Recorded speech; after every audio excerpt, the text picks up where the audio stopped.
নমস্কার বন্ধুরা, রকি কিচেনের তরফ থেকে সকলকে স্বাগত জানাচ্ছি। আবার একটা রেসিপি আপনাদের মাঝখানে শেয়ার করতে চলেছি, সেটা হচ্ছে সুস্বাদুভাবে মেথির শাক ভাজা। তাহলে চলুন দেখে নেওয়া যাক আজকের রেসিপি।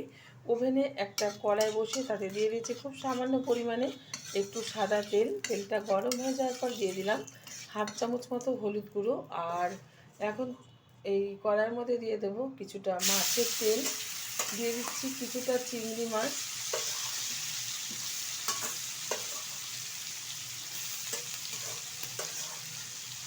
মাছের তেল আর চিংড়ি মাছ দিয়ে কিন্তু আজকে মেথির শাকটা সুস্বাদুভাবে রান্না করব। অনেকে অনেক রকমভাবে করে থাকেন, আমি আমার স্টাইলে করে দেখাচ্ছি। আশা করি আপনাদের ভীষণ ভালো লাগবে। ভালো লাগলে আমার চ্যানেলকে সাবস্ক্রাইব করবেন, লাইক করবেন, শেয়ার করবেন। আর ঠিক যেরকমভাবে আজকে সুস্বাদুভাবে মেথির শাক রান্না করে দেখাচ্ছি, আশা করি আপনাদের ভীষণ ভীষণ ভালো লাগবে। আপনারা অবশ্যই ট্রাই করবেন। দিয়ে দিচ্ছি স্বাদ মতো লবণ। স্বাদটা বুঝে কিন্তু লবণটা ব্যবহার করতে হবে, যতটা স্বাদ সেই বুঝে। আমি আজকে এক আটি শাক আমি রান্না করে নেব, মানে কুটে বেছে নিয়েছি ভালো করে, দিয়ে পরিষ্কার করে নাড়াচাড়া করে নিলাম।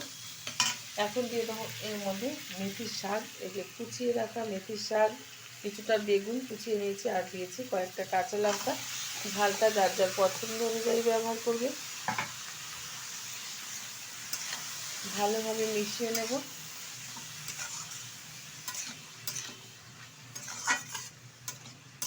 ঢাকার কোনো দরকার নেই, মিডিয়াম আছে রান্না করে নেব প্রায় 10 মিনিট। শাকটা থেকে কিন্তু বেশ কিছুটা পরিমাণে জল বেরিয়েছে, আর তেল আর জলে মিশে কিন্তু শাকটা সুন্দরভাবে তৈরি হয়ে গেছে। তবু আর একটু জল জল ভাব আছে, আমি টানিয়ে নেব। তার আগে দিয়ে দিচ্ছি খুব সামান্য পরিমাণে একটু চিনি, এতে ব্যালেন্সটা খুব ভালো থাকবে শাকে। অনেকে শাকে মিষ্টি খায় না, যারা খাবেন না মিষ্টিটা তারা দেবেন না। তো ভালোভাবে শাকটা একটু শুকিয়ে নিচ্ছি, তাহলে কিন্তু একদম তৈরি হয়ে যাবে আজকের শাক রান্না।